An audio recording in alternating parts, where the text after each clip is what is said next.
I should have missed that train. That single thought burns in my mind as the subway car shudders to life, carrying me into a night I never planned for. The city above hums with neon and restless ambition, but down here the world is reduced to steel, shadows, and the low rumble of iron wheels. Exhaustion drapes over me like a second skin. Another endless shift, another stack of emails unanswered, another reminder of how small my life feels against the towering skyline. All I want is the comfort of routine, a takeout box, a lukewarm shower, and the silence of my one-bedroom apartment. But fate, it seems, has other intentions. The doors slide shut, and I realize too late that I've stepped into the wrong car. Not the crowded, fluorescent-lit chaos I know, but a carriage too quiet, too polished, its leather seats gleaming under soft light. It feels less like public transport and more like a private chamber hidden beneath the city. And then, him. In the far corner, still as stone yet radiating a gravity that pulls my attention whether I want it or not. A figure carved out of power and loneliness, tailored perfection wrapped around something I can't name. I shouldn't be here. I don't belong here. But maybe that's the point. Because sometimes the wrong train, the wrong door, the wrong night, becomes the beginning of everything. Part 1: The wrong train, the wrong night. I should have missed that train. The thought returns again and again, echoing like the steel wheels grinding against the rails, as if the universe is reminding me that a single misstep can alter the entire rhythm of a life. That night began like countless others, heavy with fatigue, wrapped in routine, dulled by the quiet hum of a city that never truly sleeps. The fluorescent tunnels of the station blurred together as I hurried down the stairs, my attention tethered to the glowing rectangle in my hand. Emails, notifications, numbers that dictated the pace of my days, all of it was more urgent in my mind than the world around me. I moved on autopilot, feet carrying me forward without care, until the doors of the waiting train slid open with their familiar hiss. I stepped inside without a second thought, blind to the mistake I had just made. The change in atmosphere was immediate. Gone was the crowded chaos I knew so well, the chatter, the restless shifting of bodies, the scent of too many lives pressed together. Instead, silence stretched across the space, a silence so complete it seemed to press against my ears. The lights were softer here, casting a glow that felt too deliberate, too careful, more fitting for a lounge than a subway car. My heart faltered for a beat as I realized the seats gleamed with leather instead of the cracked plastic I was used to. The air itself smelled faintly of cedar and polish, not the sharp tang of metal and exhaustion. I had entered the wrong place. The realization sank in slowly, seeping through the fog of weariness that clouded my mind. I had not stepped into the public carriage where I belonged, but into something else entirely, something private, reserved, hidden beneath the everyday hum of the city. My chest tightened as awareness settled over me, and for the first time that evening, I lifted my eyes from the safety of my screen. He was there. A figure in the far corner, seated with the stillness of someone who does not need to announce their presence. Even from a distance, he radiated a kind of gravity that filled the space, commanding attention without effort. The suit he wore seemed crafted to his very shape, dark fabric catching the dim light with subtle precision. His hair was immaculate, his posture unyielding, yet there was something in the line of his shoulders that suggested weariness not unlike my own. It was not his wealth I noticed first, nor the quiet authority that seemed stitched into his very being. It was his solitude. An emptiness hung around him like a second shadow, stark against the perfection of his appearance. His gaze was directed somewhere far beyond the confines of the carriage, fixed on a horizon I could not see. For a moment, it felt as though he existed in an entirely different world, one I had stumbled into by accident, uninvited. My instinct was to retreat, to back out of the car before the doors closed, but hesitation cost me the chance. The sound came sharp and final, the metallic seal of doors sliding shut. I was trapped within this private space, an intruder in a world not meant for me. The train lurched forward, plunging us both into motion, carrying me further from the comfort of routine and into something I could not name. I tried to shrink into myself, pressing against the cool surface of the window, pretending to be invisible. Yet invisibility was impossible here. The silence was too heavy, the space too intimate, every breath amplified by the stillness. Each passing second stretched, taut and unyielding, as if the universe itself held its breath, waiting. The rhythm of the tracks thrummed beneath my feet, steady and unrelenting, and I found myself staring at the illuminated numbers above the door. Stations slipped by one after another, yet no one entered, no one left. It was as though the world outside had dissolved, leaving only this suspended moment underground. I thought about my day, the endless cycle of reports and revisions, the polite smiles traded in office corridors. I thought about the emails that had consumed me, the deadlines that gnawed at my sanity. Compared to the man across from me, my life felt like a threadbare routine, unremarkable and forgettable. And yet, there was a strange comfort in the sameness of it, the predictability that insulated me from the sharp edges of disappointment. Still, I could not shake the awareness of him. Every shift of the train seemed to draw my gaze back to the figure in the corner. The cut of his suit, the sharp line of his jaw, the stillness that cloaked him, these were the markers of someone who lived at a height I could never reach. Yet beneath that perfection was something else, a shadow that mirrored the weight in my own chest. Loneliness, raw and unspoken. It struck me then that wealth and power might build walls higher than any skyscraper, walls that left even the most admired figures isolated in their towers. Perhaps his silence was not born of disinterest but of absence, of too many nights spent surrounded by everything except connection. The thought unsettled me, because it was the same ache I carried home each evening, the same emptiness that lingered even in the comfort of familiarity. The train hurtled forward, and with it came a growing sense of inevitability. I had not chosen this encounter. I had not planned to step into this space, to share it with him, to feel the weight of his presence pressing against my awareness. And yet, something deep within me whispered that chance was rarely so simple. That perhaps mistakes were simply the universe's way of rerouting us toward what we needed most. I kept my eyes fixed on the shifting shadows of the tunnel outside, pretending to be absorbed in the blur of passing lights. But no matter how hard I tried to ignore it, the truth remained, I was not alone. And the stranger in the corner, with all his quiet power and hidden sorrow, was not untouched by the silence either. It was in that suspended stretch of time, sealed away from the rest of the city, that I felt the first pull of something inevitable. A connection neither of us had spoken, a tether neither of us had acknowledged, but one that vibrated in the air like the low hum of the tracks beneath us. I should have missed that train. Yet as the tunnels deepened and the city receded into shadow, I began to suspect that perhaps I was exactly where I was meant to be. Part 2: The tunnel that holds its breath.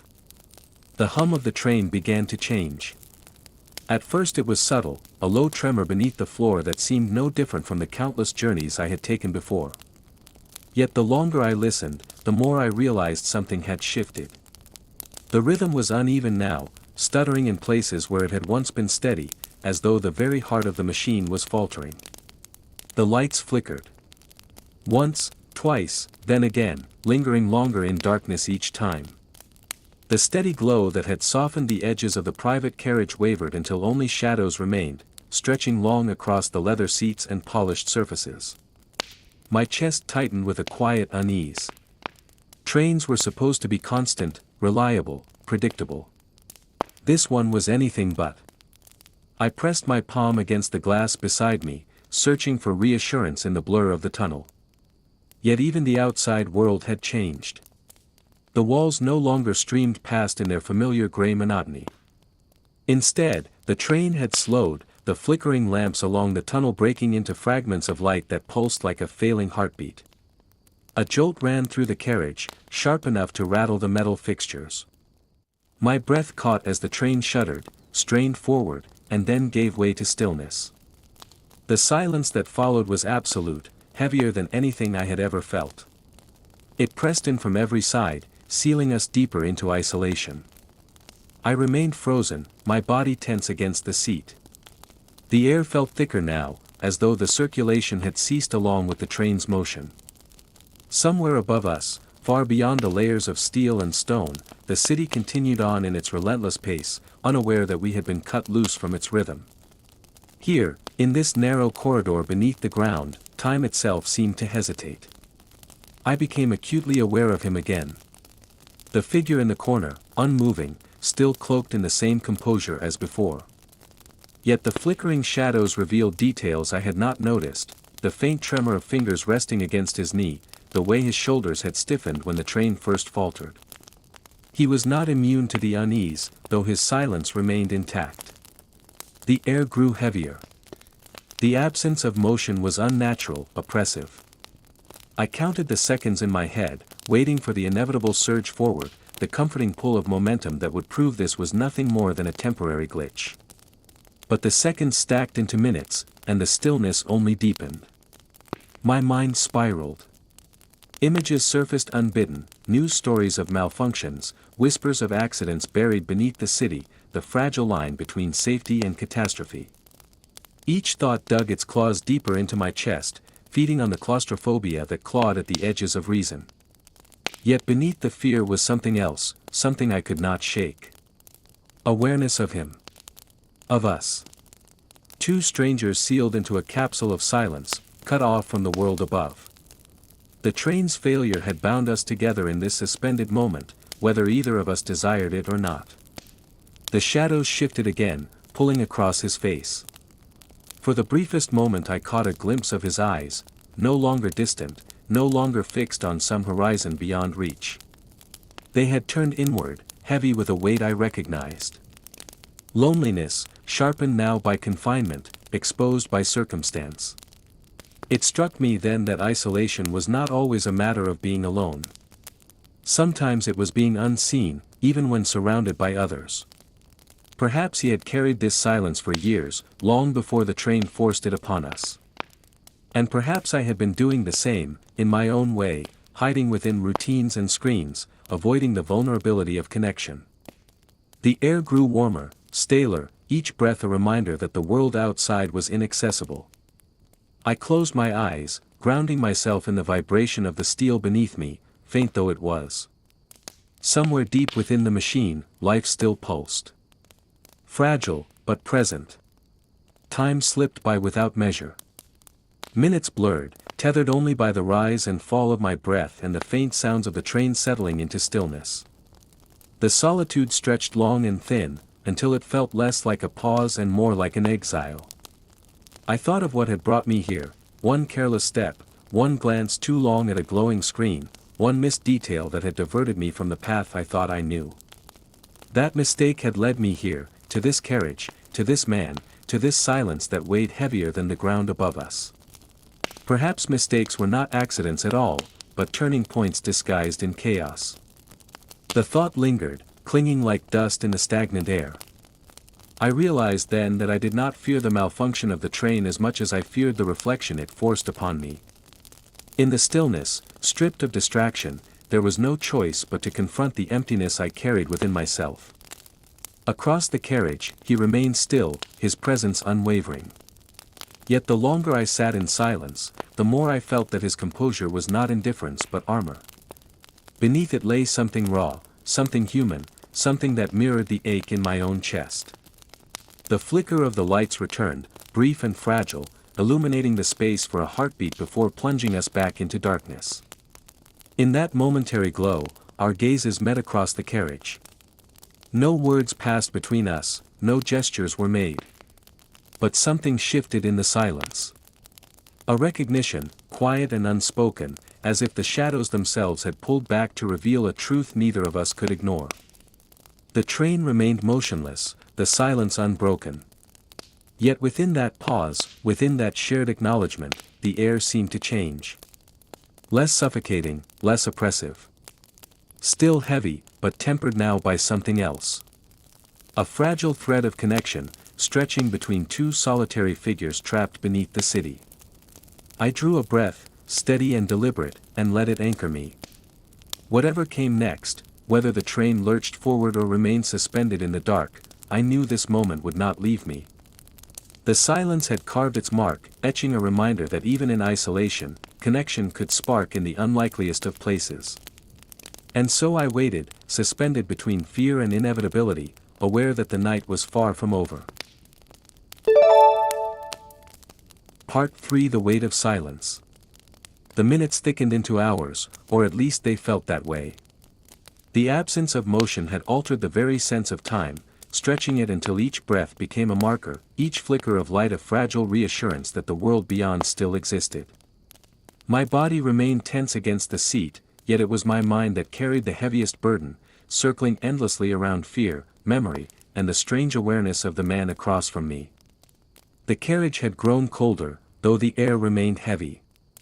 The leather beneath my hands was no longer comforting, its surface chilled, clinging to my skin as though reminding me that I was trapped in something unyielding. I traced the faint vibration beneath the floor, a whisper of dormant power still coursing through the machine. It felt less like life now and more like the pulse of something slumbering, waiting for a command that would never come. The man remained where he was, a dark silhouette against the fractured light. He was still as stone, yet his stillness was not emptiness, it was deliberate, as though he had learned to survive by mastering silence. His presence seemed larger in the confinement, pressing into every corner of my awareness. And though he never moved, he filled the carriage with an energy that both unsettled and steadied me. The darkness deepened. Each time the lamps flickered back to life, their glow was dimmer, more fragile. The shadows stretched longer, bending the edges of the space until it felt distorted. The line between reality and imagination blurred, and I could not always trust what I saw. The corners seemed to shift when I looked too long, and the glass beside me no longer reflected the tunnel, it reflected my own unease, stretched thin across a trembling surface. I leaned back, letting my eyes close, though rest was impossible. Behind my eyelids, the silence grew heavier still, an ocean pressing against my chest. My mind conjured images I could not control, twisted metal buried in forgotten tunnels, endless darkness swallowing the carriages whole, the two of us sealed forever in a coffin of steel. Each thought came sharper than the last, cutting into the thin veil of calm I fought to maintain. But beneath the fear, another current ran.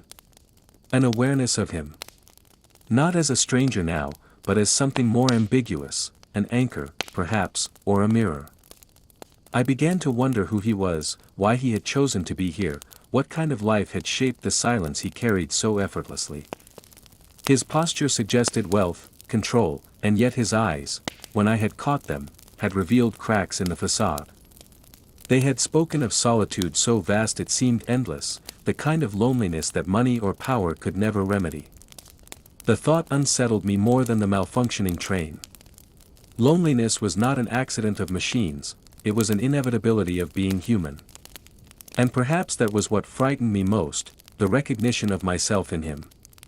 Two lives, different on the surface, yet bound by the same hollow ache. The longer we sat in stillness, the more the air seemed to echo with unspoken truths. My mistakes, his regrets, our shared isolation, each hung invisible in the space between us, weaving threads we had never chosen. I began to sense that this encounter, accidental as it was, carried weight far beyond coincidence. It was as if the halted train had conspired to strip us of all distraction, forcing us to confront the truths we had avoided. The sound of the tunnel shifted. At first it was faint, a groan of metal settling, the creak of unseen beams above. Then it grew, a distant vibration that rolled through the walls and floor, low and guttural. My chest tightened, bracing for movement, yet none came. Instead, the noise lingered, a warning whispered from the bones of the underground. I opened my eyes again, and the darkness felt different now.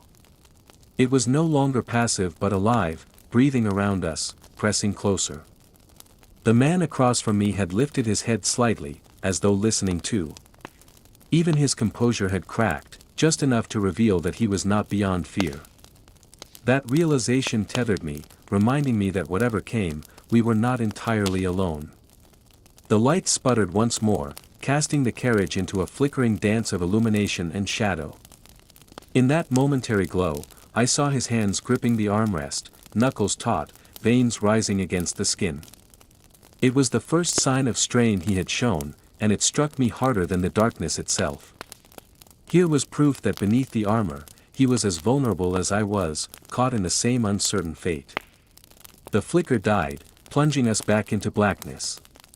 Yet the image lingered in my mind, vivid against the dark.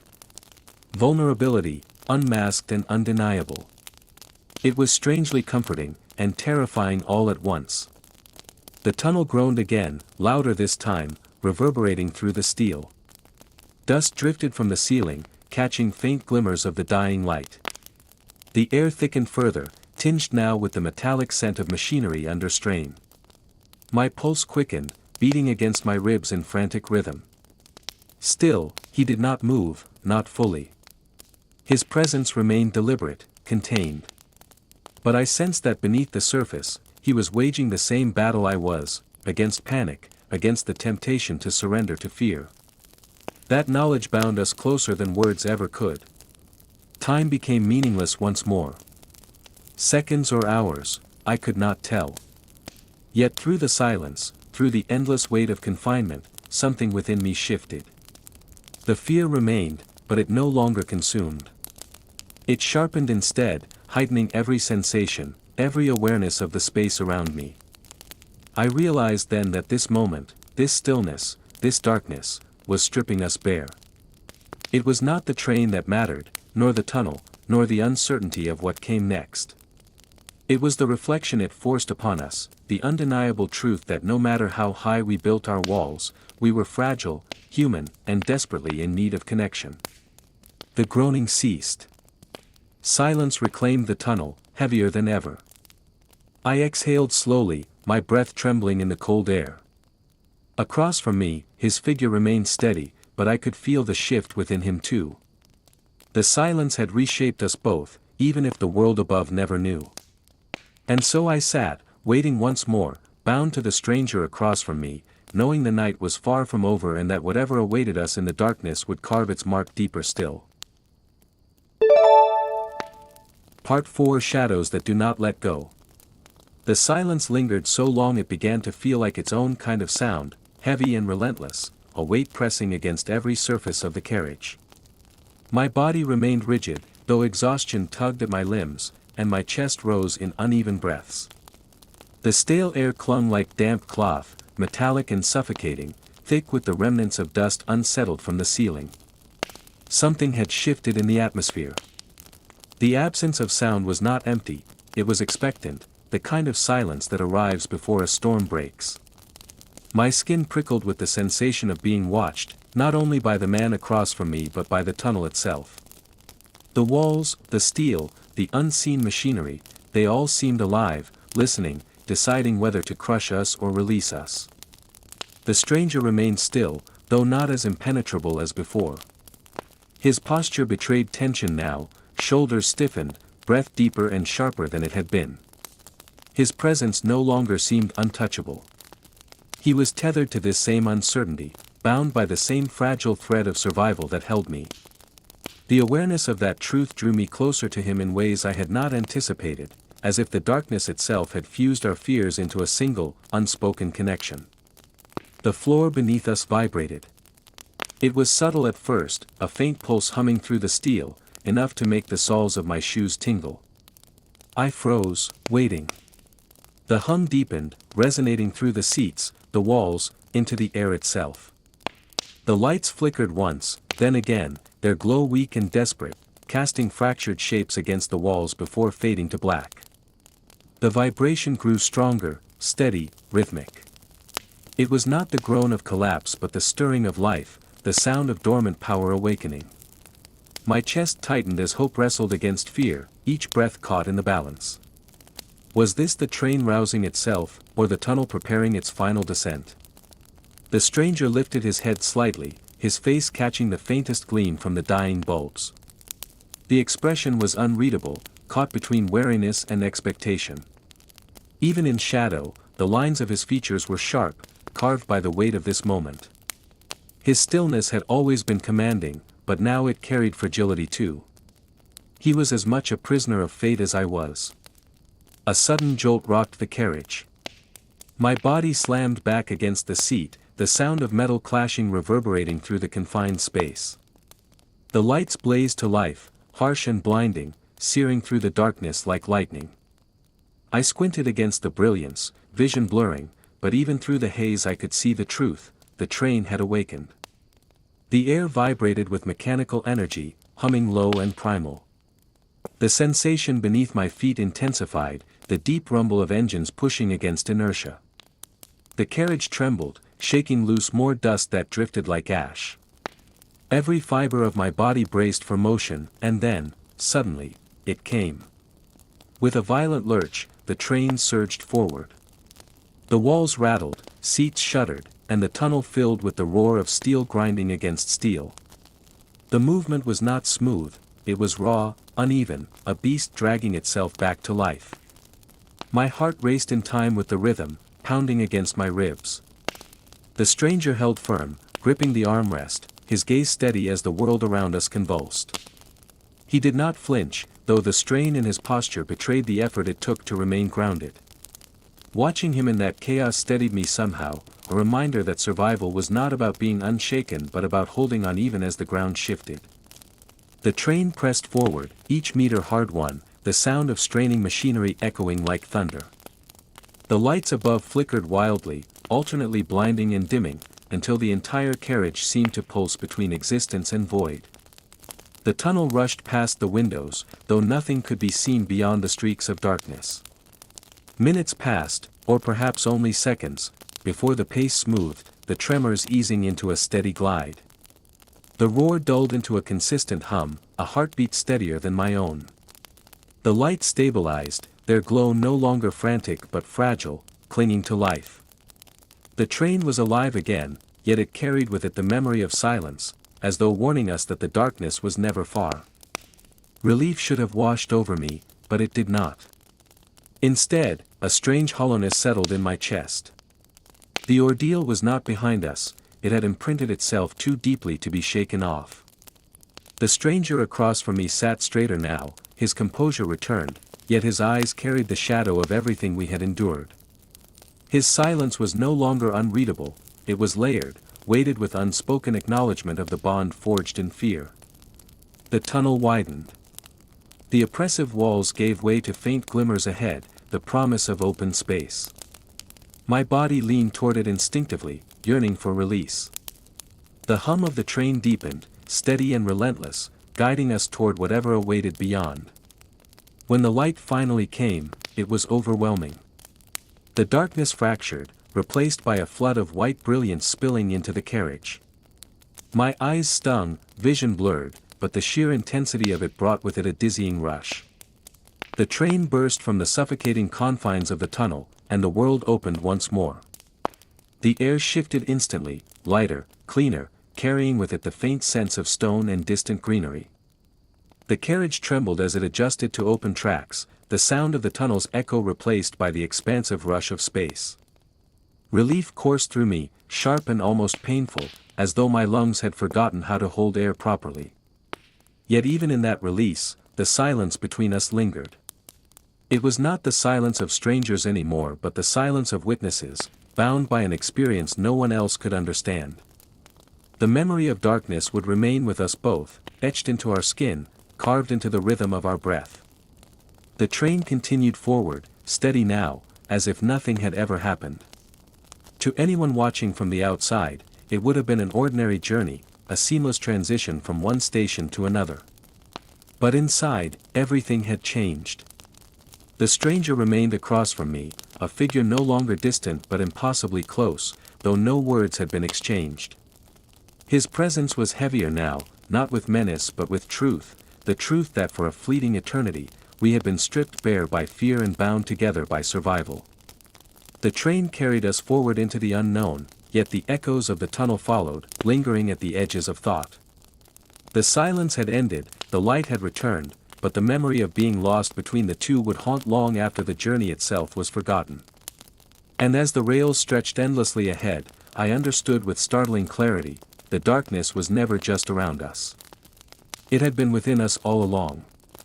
The train moved on as though nothing had ever gone wrong, each wheel turning with mechanical indifference, carrying us farther from the nightmare that had swallowed us whole.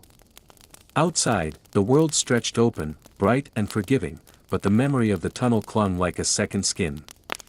It struck me then how fragile everything truly was. Light felt eternal until it flickered. Silence felt empty until it became suffocating. A stranger felt distant until his presence became the only anchor in the dark. What had happened beneath the earth was not simply a disruption in a journey, it was a reminder of how quickly the familiar could fracture, how easily order could collapse into chaos. The man across from me remained a figure of stillness, yet no longer unknowable. Without a word, he had become a witness to my fear, my survival, my trembling resolve. That bond could not be erased by daylight or distance. It was carved into the space between breaths, into the memory of silence that had nearly broken us. As the train pressed forward, I understood that the tunnel would never fully release me. It lived within now, a shadow that would surface in quiet moments, in flickering lights, in sudden stillness. But perhaps that was the lesson, to carry the darkness not as an enemy, but as a reminder of the light that follows. The journey was not over. It never would be.